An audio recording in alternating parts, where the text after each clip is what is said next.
Salam, peace be upon you.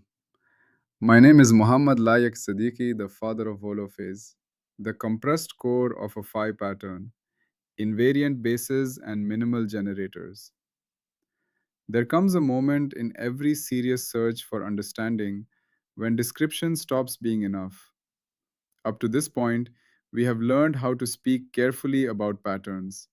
We have learned how patterns become publicly readable, how they can be described locally and globally, how they survive lawful transformation, how they carry memory, how they contain boundaries, defects, and topological structure, and how they must be approached with humility, discipline, and declared procedure. But now a deeper question appears. Even if you can describe a pattern correctly, do you really understand it? That is the question of this part. Because there is a difference between having a lot of information about the pattern and knowing what truly makes that pattern what it is. A long description is not yet understanding. 1,000 measurements are not yet understanding.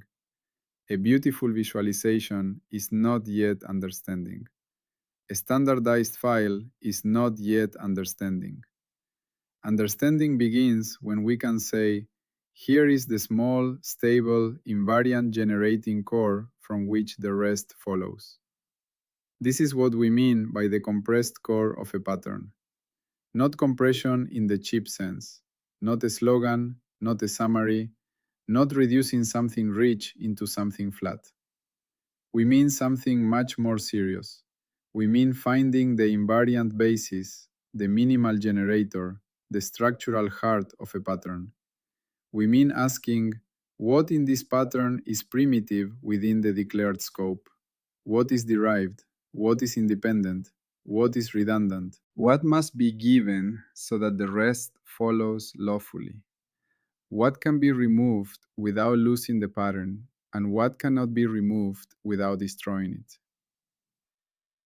This is one of the deepest moments in the science of pattern because it is where pattern description begins to turn into pattern understanding.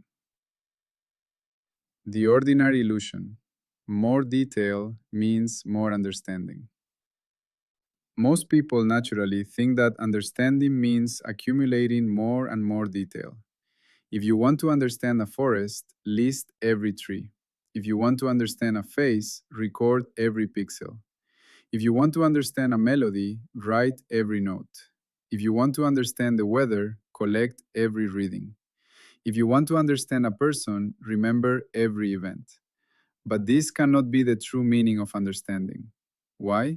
Because reality is too rich. Every genuine pattern contains more detail than any finite observer can hold all at once. Even a simple leaf contains veins, textures, microscopic cells, molecular arrangements, quantum structure. Even a simple wave contains more local richness than one description can exhaust. Even the face of a friend contains expressions, histories, symmetries, asymmetries, scars, motions, habits, and meanings layered together. If understanding meant holding all detail, then understanding would be impossible. But understanding is not impossible, so something else must be happening. What happens is this. Deep understanding does not try to carry all the detail equally. Deep understanding tries to find what generates the meaningful structure. That is why a child who truly understands a melody can recognize it in another key. That is why a physicist who truly understands a law does not need every single measurement memorized. That is why a botanist can look at a plant and know which features matter and which are merely surface variation. That is why a mathematician can replace a page of data with one short principle and not lose the structure. Understanding is not the hoarding of detail. Understanding is the discovery of the generating core. A simple example, the checkerboard. Imagine a checkerboard. One way to describe it is painfully long. You can say top left black, next white, next black, next white, and so on, row by row, until all 64 squares are listed. That is a correct description, but it is not a deep one. It is bloated with redundancy. Because the checkerboard is not really 64 unrelated color decisions. It is one rule repeated. Alternate black and white across a grid, beginning with one chosen starting square. That shorter description does not erase the board. It does not deny the 64 squares. It does not say the detail pattern is unreal. It reveals that the detail pattern is generated from a simpler structural core. The long description contains the same board, but buried under repetition. The shorter description finds the generator, that is, compression in the structural sense, not deleting reality, not flattening richness, but identifying the core from which visible richness follows. Another example, the circle. Think of a circle. You can describe a circle in many ways. You can list thousands of points on its edge. You can give a graph. You can provide a pixel image. You can describe its curvature at many positions. You can note its symmetry, area, circumference, enclosed region, tangent behavior, and endless other properties. But none of those is yet the deepest heart of the circle. A deeper description says, a circle is the set of points that are all the same distance from one center. That one generating statement produces the rest. The area formula follows. The symmetry follows. The constant curvature follows. The shape follows. The circle did not become smaller because we found its generator. It became more intelligible. This is the crucial point. The compressed core does not make the pattern less real. It makes the pattern more understandable. 4. Compression is not summary. This distinction is extremely important. Compression in this framework is not the same as summary. A summary is often verbal convenience. It tells a short story about something large. Compression, in the rigorous sense, is structural. It asks whether one declared set of features can lawfully generate the relevant invariant structure of the pattern. A summary may be eloquent and still false. A compressed core, if it is valid, must pass reconstruction tests. That means, if you say these features are the invariant basis, then from them we should be able to recover the relevant pattern structure within the declared scope. If you cannot reconstruct the important invariants, then you have not found the core. You have only invented the slogan. That is why this part must remain disciplined. We are not looking for a nice phrase. We are looking for lawful structural sufficiency. 5. The great distinction: surface description versus generating structure. Every pattern can be approached in at least two broad ways. The first way is surface description.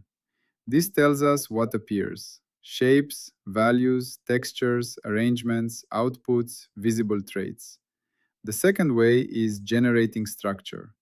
This tells us what gives rise to the appearance: constraints, invariant bases, minimal rules, irreducible topological content, lawful dependencies. Surface description answers: what do I see?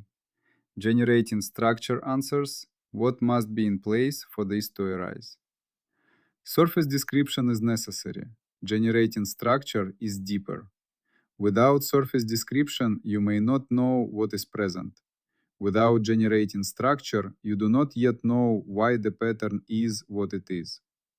A serious science of pattern must learn both, but it cannot stop at appearance. It must seek the core. 6. Redundancy is not richness. Another important distinction now appears. A description can be very long without being very deep.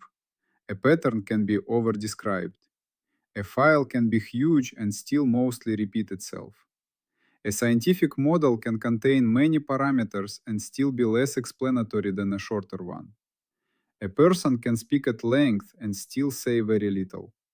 This happens because redundancy can look like richness. but they are not the same. Richness means the pattern truly contains many lawfully interacting layers. Redundancy means the description repeats what is already structurally determined. Compression helps us separate this. It asks, is this feature independent or does it already follow from something else? Is this parameter necessary or is it duplicated elsewhere? Is this part of the pattern core or just a consequence? Is this true complexity or descriptive surplus? This is why compression is not merely economical, it is epistemic. It tells us where the real complexity lives. 7. Minimal generators. Now we can introduce the central idea. A generator is a set of declared features, structures, constraints, or components from which the relevant structure of the pattern can be lawfully produced. A minimal generator is a generator with no unnecessary parts for the declared scope. That phrase, for the declared scope, matters enormously because minimality is never absolute in the wildest sense. Minimal for what purpose? Minimal at what resolution? Minimal under what uncertainty budget? Minimal with respect to what invariant set? Minimal for prediction, classification, reconstruction, or persistence. A generator that is minimal for one task may not be minimal for another. A generator that is minimal at one scale may not be minimal at another. A generator that is minimal for local structure may fail for global topology. So when we speak of minimal generators, we do not mean a magical universal essence floating above all context. We mean the smallest declared invariant generating basis sufficient for the stated purpose under the stated conditions within the stated scope. That is rigorous minimality. An example, the sine wave. Consider a simple sine wave. In spoken mathematical form, we may say y equals amplitude times sine of angular frequency times time plus phase. That is already a compressed generator. Because the visible wave may contain infinitely many points, yet the whole pattern is generated by a small basis, amplitude, frequency, phase. Sometimes an offset is also needed. From those few values, the entire visible wave follows. But is that always the minimal generator? Only within a certain declared scope. If your scope includes only unit amplitude waves, then amplitude is no longer independent. It is fixed. Then a smaller basis may suffice. If your scope includes noisy measurements rather than ideal waves, then additional parameters may be needed. If your scope includes topological phase wrapping, then the representation may need extra care. So even here, minimality is conditional. Still, the principle is clear. An infinitely extended visible pattern may arise from a compact invariant generating core. That is structural compression. 9. The role of invariants. Why do we call these bases invariant bases? Because the generator must preserve what truly matters for the identity of the pattern. A random short description is not enough. A short description that reconstructs the wrong thing is not enough. The compressed core must generate the declared invariants. That means it must preserve whatever the pattern identity claim says matters. If the pattern is defined up to gauge choice, the generator must preserve gauge invariant structure. If topology matters, the generator must preserve the topological invariants. If defect charge matters, the generator must preserve the charge. If certain local jets matter within the scope, the generator must reconstruct them. So the compressed core is not merely whatever is smallest. It is whatever is smallest while still carrying the invariant burden. This is why deep understanding and identity are linked. To understand the pattern deeply is to know which few things must remain in order for the pattern to remain itself. 10. Compression does not erase the derived. This must be repeated carefully because many people misunderstand it. When we compress a pattern to its generating core, we do not declare the rest unreal. The branches of a tree remain real even if its growth rules are simpler than the full visible tree. The harmonics of a violin note remain real even if they follow from a small generating basis. The shape of a galaxy remains real even if part of it follows from a small family of structural constraints. The derived is not fake. The derived is lawful consequence. This is one of the deepest forms of realism in the whole framework. Reality is not only the primitive. Reality also includes the structure that lawfully follows from the primitive under declared rules. So compression is not reduction by dismissal. It is clarification of dependence. It tells us what gives rise to what. That is very different. Compression across scales. Now let us widen the picture. At the biological scale, a living body contains immense detail, but certain organizational cores generate much of its visible structure: genetic constraints, developmental rules, tissue interactions, boundary conditions, environmental shaping. At the social scale, a culture may display food, dress, rituals, laws, songs, gestures, and symbols. But beneath this, there may be a smaller, invariant generating structure of values, kinship relations, ecological constraints, and historical memory. At the cosmic scale, a galaxy contains billions of stars and endless local variation. Yet some large-scale structure may be generated from a far smaller core of angular momentum, mass distribution, boundary history, and interaction constraints. At the mathematical scale, a theorem may generate hundreds of corollaries. The theorem is not the corollaries, but it is the generating core from which they follow. In all these cases, understanding deepens when surface abundance is connected back to generative structure. That is the universal role of compression. Compression and defects. Earlier, we learned that defects are irreducible features of pattern, not errors. This now matters here, because sometimes the minimal generator of a pattern is not smooth local data alone. Sometimes the generator must include a winding number, a holonomy residue, a defect charge, a linking relation, a boundary condition, an Atlas transition law.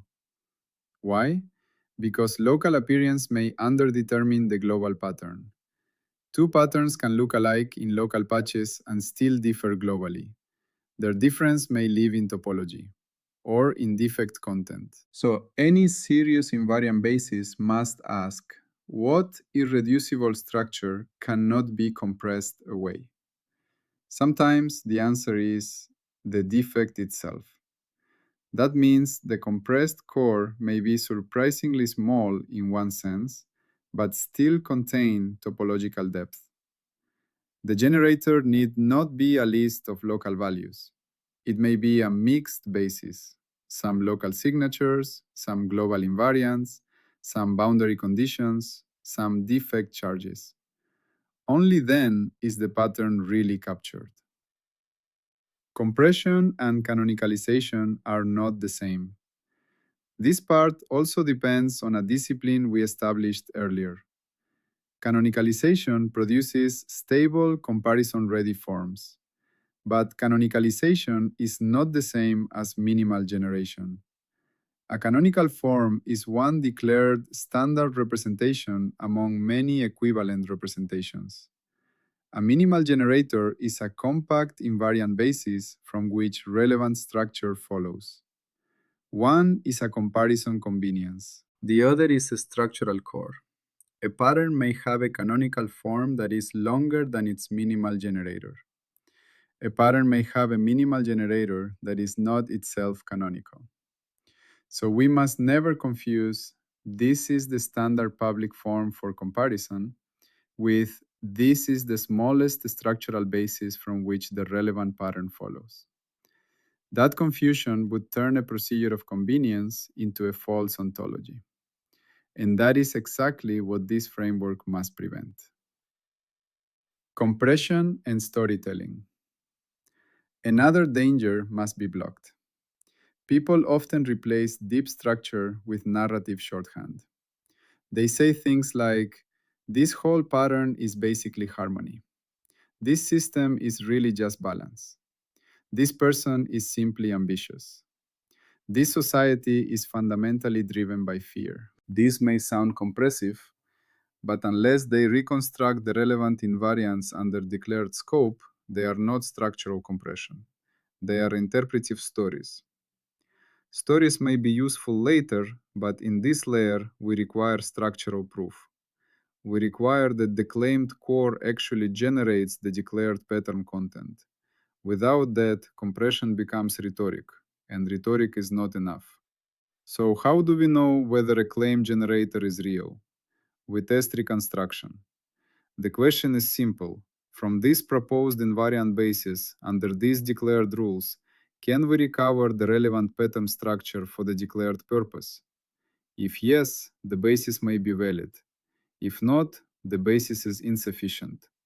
This does not always mean perfect reconstruction of every detail. Remember, scope matters. A compressed core for coarse classification need not recover fine texture. A compressed core for persistence tracking may need only identity-relevant invariants, not decorative detail.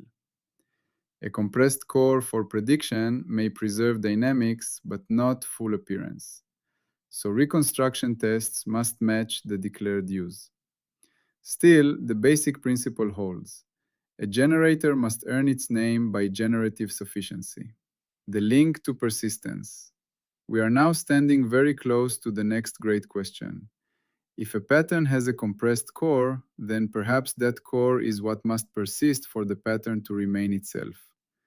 This is why part 19 naturally hands off to persistence, because once you know what is structurally primitive and invariant generating, you are better prepared to ask, what can change while the core remains? What cannot change without identity breaking? What is stable? What is accidental? What is constitutive? The compressed core becomes a candidate anchor for re-identification through change. That is why this part is not a side topic, it is a bridge. It prepares the way for continuity, stability, persistence, and lawful transformation. The rigor layer. Because compression can be abused, this part installs a strict discipline. A compression claim must declare the compression goal, the preserved invariants, the discarded redundancies, the declared losses, if any, the intended use, the scope. It must not hide what has been thrown away. It must not claim minimality without context. It must not present convenience as truth. It must not pretend a compressed story is a structural core if it cannot reconstruct the pattern's relevant invariant content. This is why the generator gate exists. Its question is, can this candidate basis genuinely generate the relevant pattern within the stated scope? If not, the claim fails. The philosophical meaning of deep understanding. We can now say something very simple and very profound. To know a pattern deeply is not merely to recognize it, not merely to classify it, not merely to record it, not merely to compare it. To know a pattern deeply is to know what generates it, to know what in it is irreducible, to know what follows from what, to know where the redundancy ends and the real complexity begins, to know which structures are primitive in the declared scope and which are lawful consequence. This is why deep knowledge is generative knowledge. And this is why wisdom in every field tends toward compression. Not because wisdom likes simplicity for its own sake, but because wisdom sees dependence clearly. Wisdom sees what carries the burden. Wisdom sees the core. Everyday analogies. A recipe is not the same as listing every crumb of the cake. The recipe is closer to the generator. Grammar is not the same as listing every sentence ever spoken. Grammar is closer to the generator. A seed is not the same as the full-grown tree, but the seed plus rules of growth is closer to the generator. A melody's interval structure is closer to the generator than one specific recording. A person's deepest commitments may be closer to the generator of their life pattern than 1,000 passing moods. In every domain, we move from surface abundance towards structural heart. That movement is compression, rightly understood. Final synthesis of this part. We can now state the essence of part 19 plainly. A Phi pattern often contains more visible detail than is structurally necessary for the declared purpose. To understand the pattern deeply is to identify its invariant generating core. That core may consist of local signatures, global invariants, defect content, boundaries, or other declared structures depending on scope. The rest of the pattern is not unreal. It is real as lawful consequence. Compression is not erasure. Compression is understanding. Minimal generators are not universal mystical essences. They are scope-bound, declared, testable invariant bases. And a valid generator must reconstruct the relevant invariants within the declared use. That is the whole point. What this part installs. By the end of this part, the framework has gained something essential. It now knows how to distinguish surface detail from generating structure, abundance from redundancy, canonical form from invariant basis, storytelling from structural compression, description from understanding. It now has a lawful way to ask not only what is this pattern, but also what is the smallest declared core that carries the burden of this pattern's identity and reconstruction. That is a major step forward, because now at last, the next question becomes unavoidable. If we know the core, how does that core remain itself through change? That is the problem of persistence. And that is where we go next. We now have identity. We now have comparison discipline. We now have the idea of a compressed core. So the next great question is no longer hidden. It stands in front of us clearly. How does a pattern remain itself? What survives disturbance? What counts as lawful change? When does variation preserve identity? When does it break it? How much can move before the pattern is no longer the same? That is the question of persistence and stability. And it is the natural next step. Because once we know what the core is, we are finally ready to ask how that core lives through time, transformation, and stress. That is part 20. Always, peace be upon you.